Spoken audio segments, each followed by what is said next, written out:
Hello, hello, and welcome to the Midday Show, Brandlive's bi-weekly web series all about real conversations with real experts in the world of webinars. I'm your host, Kyle Janis. Every episode, we're talking with amazing thought leaders, doers, and makers in the world of webinars right here in the studio. Then, after, stick around for the live Q&A with our special guest immediately following the show. Send us your comments and questions anytime during the show, and stay tuned to get all your answers live. My guest today is no exception. She takes the intangible and turns it into terrific show content, bringing creative concepts to life. Over the past few episodes, we've been talking about an entirely different approach to webinar production and development, a narrative-driven, story-first approach. It starts with intention, getting clear on the why for your show. Then, taking that why to drive the what. What's the emotion and the story that you want to convey? These answers ultimately become the creative direction, the theme of the show, as Sarah explained in her process. That theme consists of an overall tone for the show, the colors that reinforce that theme, everything from shapes, textures, and fonts to lighting, expressions, and music. And last episode, Eli introduced us to Green Room, Brandlive's powerful webinar production tool that incorporates a story-driven approach with a shot-by-shot storyboard and empowers creativity with fun overlays, inspiring layouts, and the ability to combine an array of static, pre-recorded, and live media into one dynamic experience. Now at this point, our webinar heroes out there have got the means to build out their creative concept and an awesome tool that is built to showcase it. But how do we go from idea concept to content? For that, I'm so excited to introduce my guest today, Brandlive style sage and design dynamo, our designer expert, Macarena Costa. Macarena, thank you so much for joining me on the Midday Show. Yeah, thank you, Kyle. Thanks for having me. I'm super excited to dive into this. I personally have had the joy since I came to Brandlive of working with you on a number of projects, and each and every time the creative execution and inspiring design that you bring just never ceases to amaze. Yeah, thank you. Well, I mean, there's a full team of people behind every show, so I can only take credit for my part on it. Totally get it. Very humble, but I'm giving you the props all the same. But going back to the beginning for a bit, I'd love to learn a bit about your creative journey. Were you always artistically inclined, or was this something that sort of emerged over time?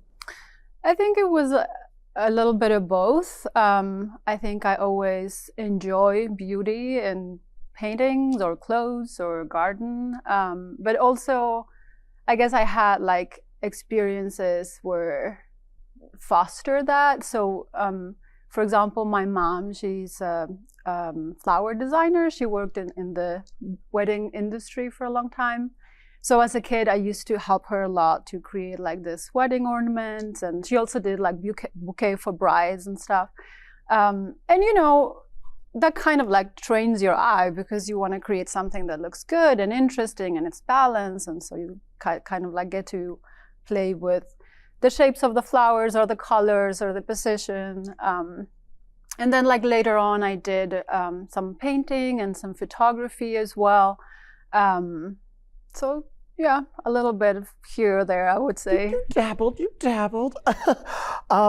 So were you always interested in digital media, or do you continue to dabble in other forms of creative visual expression? I don't think I was interested in the digital media at the beginning. As I said, I was more, I was doing photography or painting or working like with flowers and I think somehow over time I became more interested. I think one point was like, as a designer when I started working, and then I realized the pains of printing, which on the one hand, like sometimes you print things and you get to choose like colors and textures and stuff, and it's really cool. But also like what you see on your computer is not necessarily what's coming out of the printer. So, like with printing, there was always like this, I guess it's like, it was less there's more surprise elements that in like the digital where you see what you see and that's where you deliver as a final asset. Other things like, for example, when I started working with websites, and then I had to learn some CSS. And then, at the beginning I thought like, oh, this code thing is not for me, this is really boring. But then, you start to learn things, you try it, and then suddenly, you can do something and you're like, oh, this looks really cool right now. And then, it kind of like empowers you. So, so I started to enjoy it more. And, working for tech companies as well, I kind of like move and transition slowly into product design. So. Yeah. I love kind of learning that creative journey that you've been on and getting some of the rationale behind. Personally, being someone that to this day has not mastered coloring inside the lines, I'm always so inspired by what you create. Do you have particular artists or designers or creators that you admire? Yes, absolutely. I mean, a lot of them. One that comes to mind is Stefan Sagmeister. He's an Austrian designer. He lives in New York, I think. And I just really enjoy his designs and how playful and free he is. Jessica Walsh, that actually used to work together. She also has her own agency now, and she does a lot of brand work, and it's just like amazing. It's just so fun and engaging, and it makes me fall in love with all the products. Even though I don't know the product, I just know the brands. Yeah. Well, it sounds like I've got some Instagram handles to follow after we get off the show. I'm excited. Getting back to your own creative process, where do you turn to find inspiration?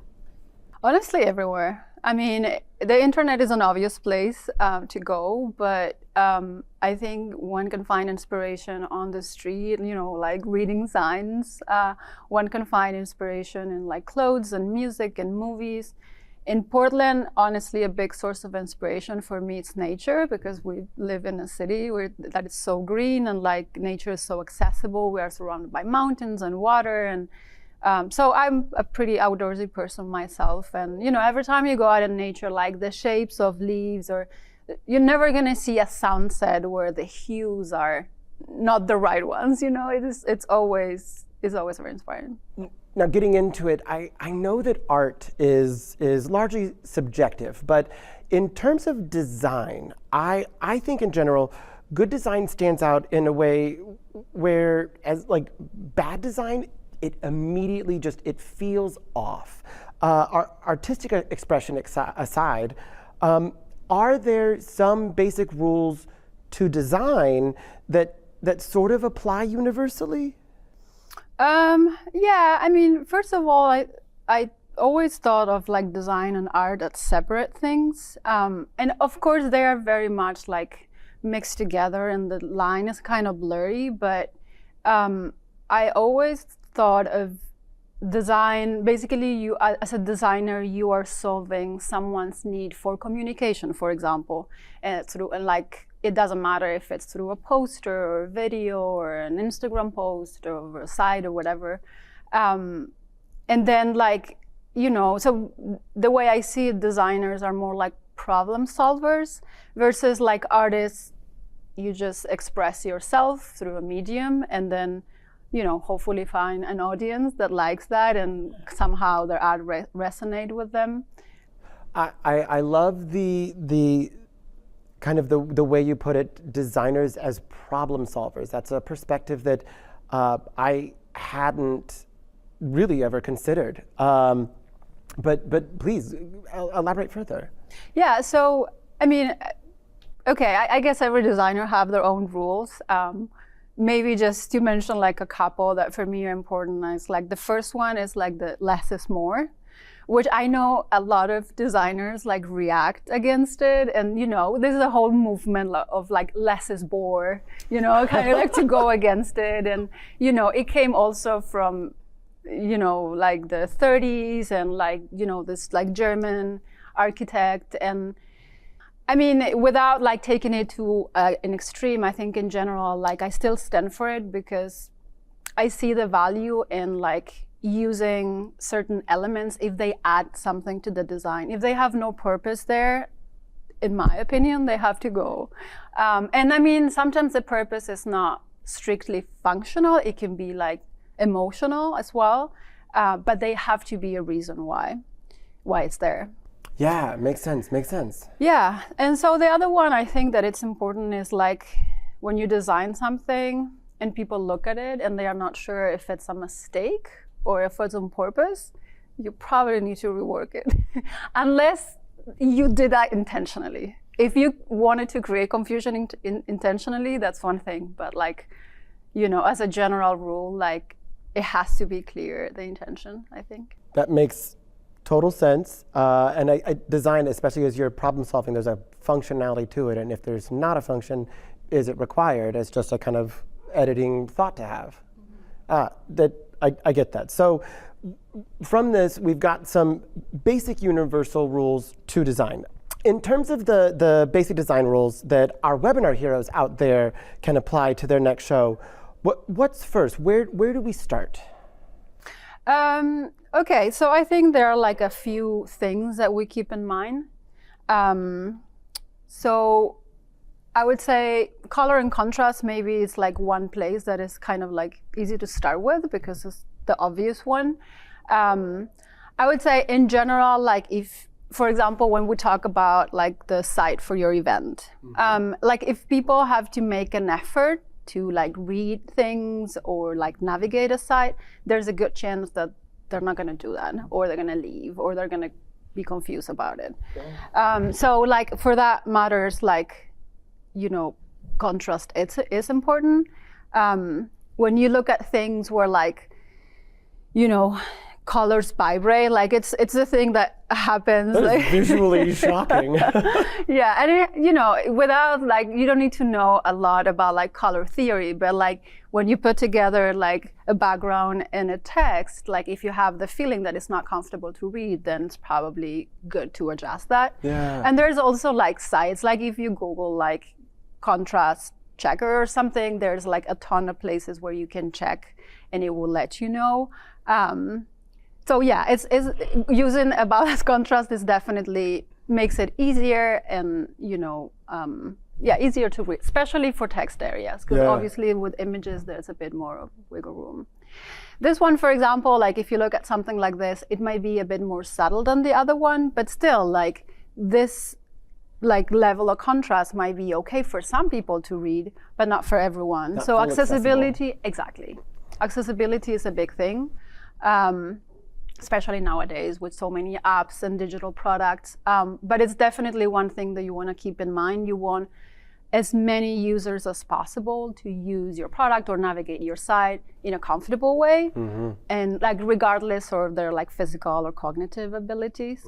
Another thing with color, this is from a website, local, I guess. Another thing with color and contrast is that it's good to use it intentionally. So in this case, my guess is that they were afraid of how white, and maybe they thought like, oh, it looks a little empty, boring. Let's add a little bit of something. And it's kind of like endearing as well, I would say. But the problem with this, using the color this way, is that it's so in your face that it becomes the main thing you see. And even when you want to abstract yourself from the background and pay attention to the information, the background is still like, just takes over, basically. I might be aging myself, but this feels very circa like the MySpace page where like we all kind of fake learned HTML and it got really crazy. But I see what you're saying is it's hard to focus. Yes, and I mean, you know, there's a lot of sites got better over time, but one still sees a lot of things like this. So it's one thing to keep in mind. Yeah. I would say hierarchy, it's another thing that it's good to keep in mind because like it's useful because what it does, it basically breaks the information into chunks. So, you know, you're not like saying, it's like you're not saying everything at the same time, but you kind of like give it, you know, in different times. So if I show you this, you know, like, and it can be achieved through like the use of like, different sizes, different styles. For example, if you use a bolder font, or the placement in the canvas or something like that.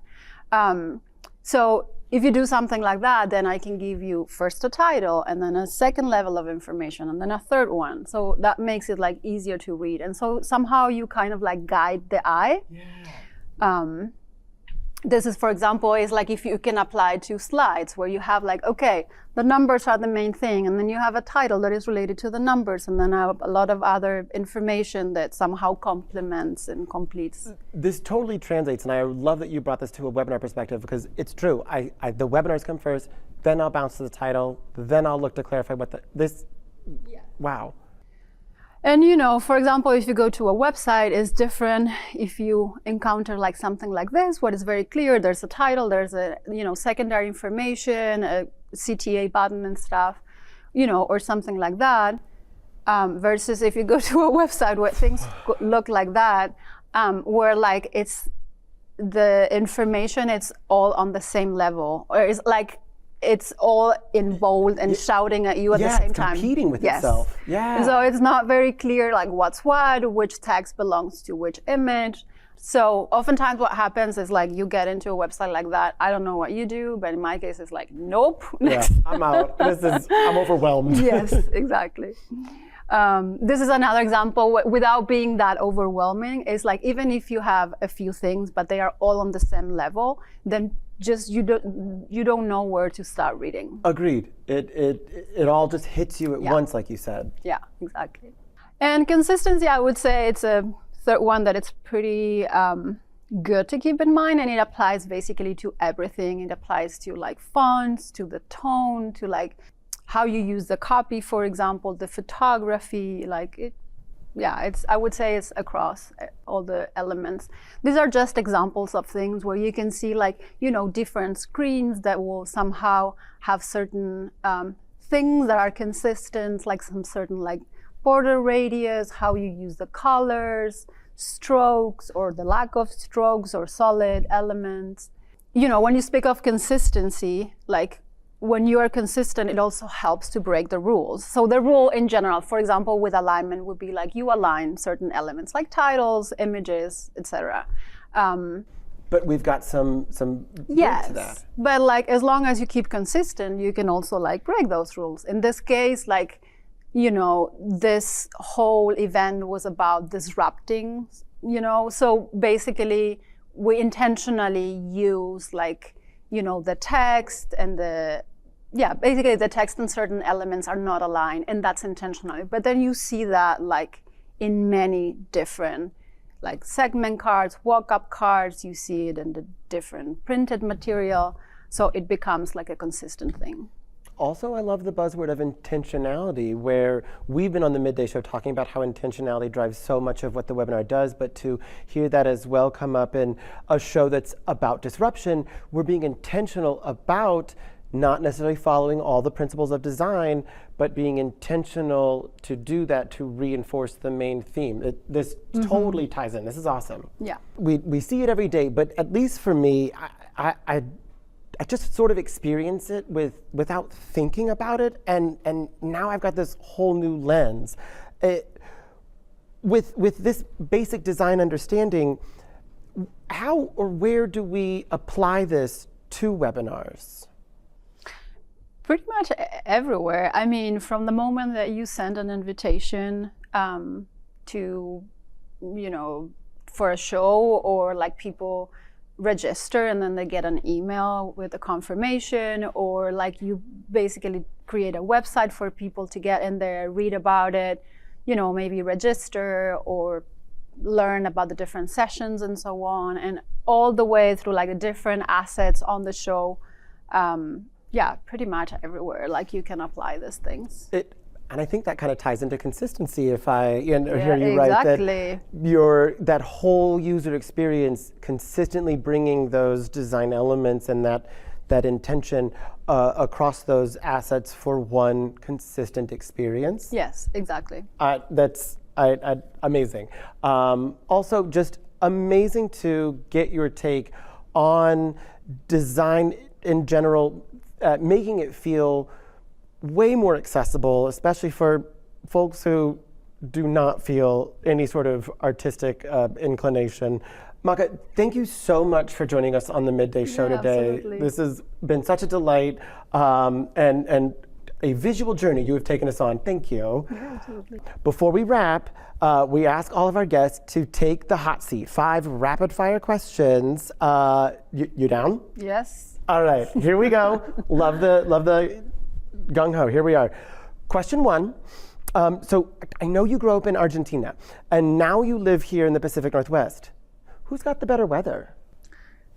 Portland, I would say. Really? Yes. I mean, we do get a lot more rain than we did in Buenos Aires, but I have to say, so I grew up in Buenos Aires, and the summers there are so hot and humid, and they're long. Whoa. So I don't miss that, honestly. So maybe we're some Summers extra in rain. the Pacific Northwest is like perfect weather. Oh, great, isn't it though? Yeah. Oh no, I'm just missing summer. But anyway, question 2. Of the shows that you have gotten to work on here at Brandlive, do you have a favorite or most memorable that you'd care to share? I think one of the projects that I enjoyed the most, and it was actually a pretty lengthy project, was creating templates for Google. It's not for a specific webinar, but like definitely, yeah, it has been used in many of them. And I think it has been great because I got to work with a lot of different teams, and they have a lot of people. They're really good at what they do, so you learn a lot from their feedback, and they're very good about like checking and rechecking for accessibility things, and like going really, really into the details of sizes and everything. So it was great for me. I learned a lot. So also to partner with Google on a design project has got to be really exciting. No, it was great. Yeah, absolutely. Question 3. Outside of Brandlive, is there a particular project of yours that you're most proud of or that you particularly enjoyed? There's one that I did. I did a rebranding project for a restaurant in Seattle called El Moose, which at that time even the name changed because it was called Senior Moose or something like that. I don't even remember. But anyways, it was an interesting one because it's like a family business. It was during COVID, as any other smaller businesses that were like struggling. And so they really wanted to do something to kind of like revive their brand. And like they also didn't love they didn't have a lot anyways. So I partnered with them, and the results were actually like really nice. Like we created like fun things, and they were like super happy, and they did like everything, like menus, t-shirts, swag, stickers for the labels. We did like all the outside signs, and what I was told by them, it was like the feedback from their own customers were main thing, because sometimes customers, if they like the restaurant and then they go there and something changed, they don't always My like place is gone or something. It's like, oh, why did you change this? And like, so it was actually really nice to know that they still felt like it was still their place. So I love that. Well, if they're still open, of course they are hope. Absolutely. El Moose in Seattle. I'm taking notes. Yeah, it's a great Mexican restaurant. Oh, I'm ready. All right. So now Mexican food, summer, and some artists from you. I'm just making notes because we've got some follow-up. But moving on to question 4, what is the title of your next webinar series that would have audiences binging all the way through? Design is everywhere. Oh, that's so good. I also love that translates a lot to kind of the inspiration you get from Portland, and at least as you've shared, but yeah, good answer. And last but not least, this is the one that we ask everybody. If you could rebrand the word webinars, what would be the new IT name we're calling them? I don't know, maybe meetups or something like that. Like, Sure. honestly, I think the way we use the technology will dictate the next name. I don't know, actually. No, I think that's a really good maybe point. webinars is will still be a thing. long live the webinar, but also as this technology evolves, so too will what we'll call it, right? Mm-hmm. I love it. Maka, You've survived the hot seat. And again, thank you for joining us in the studio. Yeah, absolutely. Thank you again for having me. And thank you all out there for watching. Stick around. Maka and I will be coming up in the live Q&A next.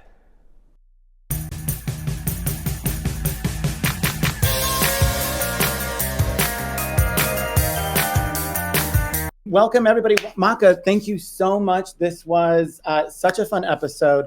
Really, really appreciated the awesome visuals that you brought to kind of really reinforce it. Although I might still be a little cross-eyed from the vibrating text. That was just shocking to experience, but I think really, really drove your point very well. So all in all, wonderful conversation and super grateful to you. Thank you, Maka.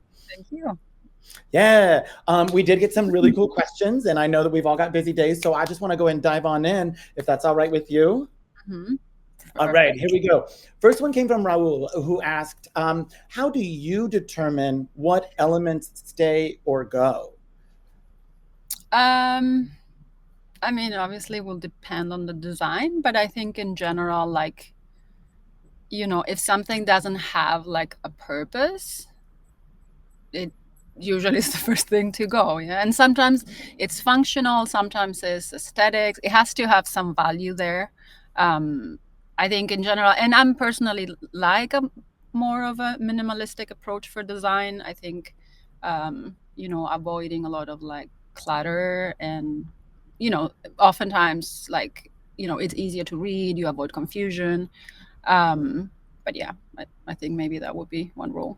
Yeah, I like the lens of every element. Does it have a purpose? And if not, is it ultimately necessary? And that is kind of a filter for, I've built this thing, but now let me look at it with that kind of perspective and being able to then think in that process. So I think that's a really, really easy, but feels effective approach. Who knows, I might have some good design produced on my own effort, but we'll get to that later. Right now, we've got another question that comes from Amir, who asks, how long should you spend on editing design before it's go ready? Oh, that's a tricky one. I think, honestly, it will depend on so many things like budget, timeline, sometimes also like you're collaborating with people. So that, you know, means like there's some back and forth that is worth. Sometimes you want to intentionally like spend more time exploring or so yeah, I would say that's kind of like project by project. But one thing that I try to do is when I realize I get to the point where I'm just like going back and forth and moving things around, and I have the feeling that I'm just going in circles, but I'm not going anywhere. I'm like, okay, I need to put this on the side, give it a minute, and then like look at it again with fresh eyes. So maybe I work on something else in the meantime, or, you know, you do something else. Yeah, I think that would be.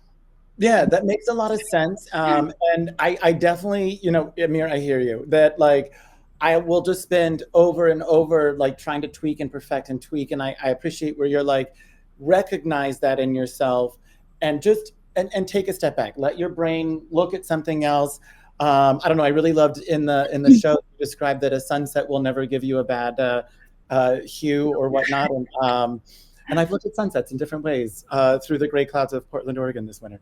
But yeah, no, I think that's a really good kind of thing to be aware of when you get stuck in that rut is just unplug for a minute and maybe you're closer than you think.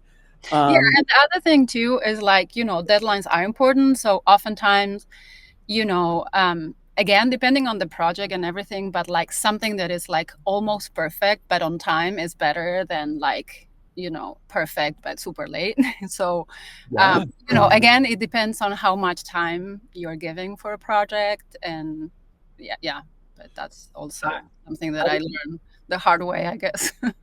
No, I love that. And it reminds me of a quote that I'm going to ruin, but it's like, don't let the pursuit of perfection get in the way when good is good enough, or something like that. But I really appreciate that you offer, said probably much better than I did, but yeah, like you know, why pursue something so far when like this is great, like it's good, let's go forward. And especially with deadlines to consider, you know, we've got show dates, we've got production schedules to keep in mind. I love that. So next, we've got Katya who asks, what tools are available to ensure accessibility? Um, I mean, I guess nowadays there's so much, and like from plugins, websites, even like services where basically they scan your whole website and they let you know if there's any accessibility or ADA compliance issues. For someone who's like not a designer, not a developer, like maybe you're a project manager, so like putting together a site on the Brandlive platform. I think maybe one simple tool that one can use is like if you Google like contrast checkers, there's so many of them. And then you just need to input the value of what's my background color, what's the color that I'm choosing for test, and it will let you know if it, fails or pass the test. So I think I would say that would be the easiest thing to do.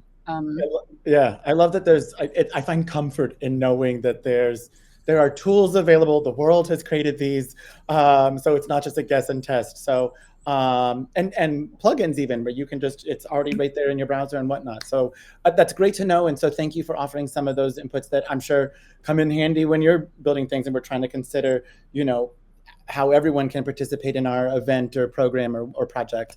Mhm. Next up, we've got James who asked, what is your process for design quality review? For my own design or for others? Well, I would be I curious. guess, I guess it's both. But sometimes with my own design, I would also like, show it to others and get their feedback. I mean, honestly, all of these things that we've been talking about, like, like checking contrast, and obviously you check alignment, you want to make sure that if you're working with a product that it makes sense, that the flow makes sense. So, I mean, I guess there's not like just one thing, but one definitely sometimes showing your designs to other people is a good way, because maybe for you it's like, oh, this is really clear, and then no one gets it, or you think like, oh, this is very intuitive, and then people don't know how to use it. So I think other people's feedback is definitely useful. Totally. And I really like how you cued it. It was like, well, in your head, it might make sense, but comparing it outside of your own brain, it takes another. And so to have someone to just say, hey, can you check this? And are they able to intuit the flow that you felt was natural? Or just, yeah, getting that second pair of eyes on a thing, that absolutely makes sense. We love a buddy system, right? I mean, this is a reason why we have like people who does specifically Q&A, for example, right? Like, because like, yes, some things like when you're designing them, maybe it's not your area expertise. Everyone is like focusing on a specific thing. But even as a designer, you look at a design for so long that you just need either to look at it with fresh eyes, or put it in front of someone else to just catch if there's any mistakes, or as I said before, even to check like, okay, is this intuitive, is this make sense, or is it like achieving what I'm trying to say or do. Yeah, yeah. Yeah, a reason to hang out with a colleague that I like, and then they can just completely trash my design. No, just kidding. But okay, we got one more because I do want to respect your time. Last one comes from Chen, who asks, would you say that consistency is the most important rule above all?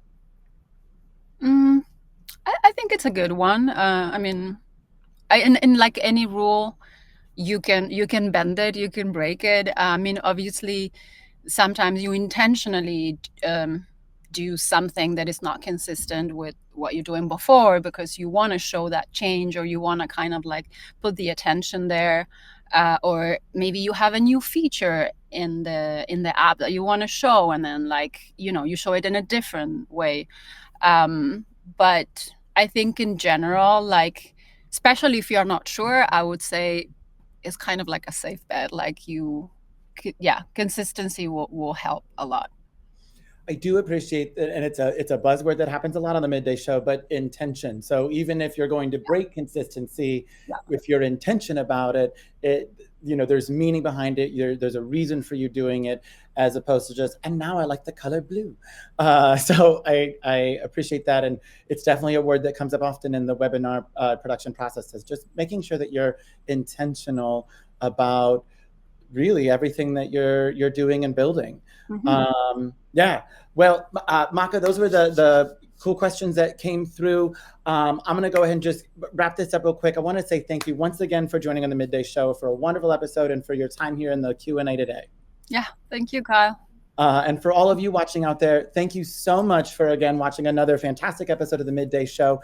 Want to let you know that in the next episode, we have some very exciting changes coming, but I'm not going to spoiler alert nothing, but you'll definitely want to stay tuned. Coming up February 25th, we've got Brandlive editor Tyler Bloom in, and once again, some exciting changes coming to the show. We'll see you there on the 25th. For now, Maka, thanks, and thanks to you all for watching. That's a wrap.